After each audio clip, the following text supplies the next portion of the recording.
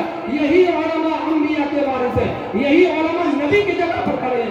آج جو ہماری مسجدوں کے مصلی ہیں، نبی ہوتا تو مصلی پر کوئی نہ جاتا، لیکن آج نبی نہیں ہے تو نبی کے ورثہ ہی اس مصلی پر کھڑے ہوتے ہیں۔ اس لیے میرے مسلمان بھائیوں، آپ حضرات سے آج ذرا درخواست ہے، علماء کو گالیاں دینا چھوڑ دو، حفاظ کو گالیاں دینا چھوڑ دو۔ اگر کسی عالم حافظ سے تکلیف پہنچ بھی جائے تو برداشت کر لو، سر جھکا لو، وہ خود شرمندہ ہو جائے گا۔ اور اپنے بچوں کو ایسے مدارس اور مکاتب میں داخل کیجیے جہاں پر قرآن کریم، احادیث، اردو، ہندی، انگریزی سب کچھ پڑھایا جاتا ہے۔ الحمدللہ ہمارے علماء نے اتنی کوششیں کی ہے کہ ہمارے مدارس میں بھی بہترین انگریزی پڑھائی جاتی ہے۔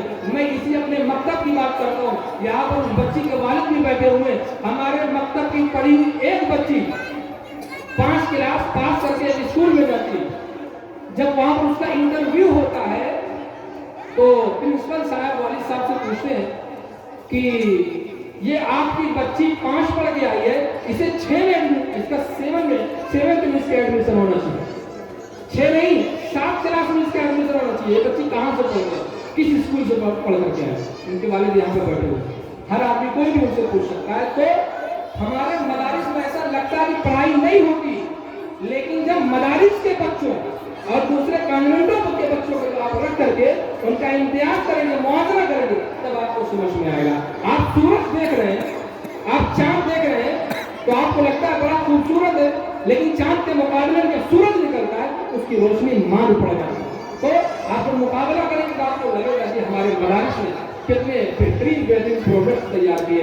اللہ تعالیٰ، اللہ کے رسول صلی اللہ علیہ وسلم نے فرمایا خیرکم من تعلم القرآن وعلمہ، دنیا کے پیچھے بھاگنے والا صادق الامین صلی اللہ علیہ وسلم کا فرمان سنو۔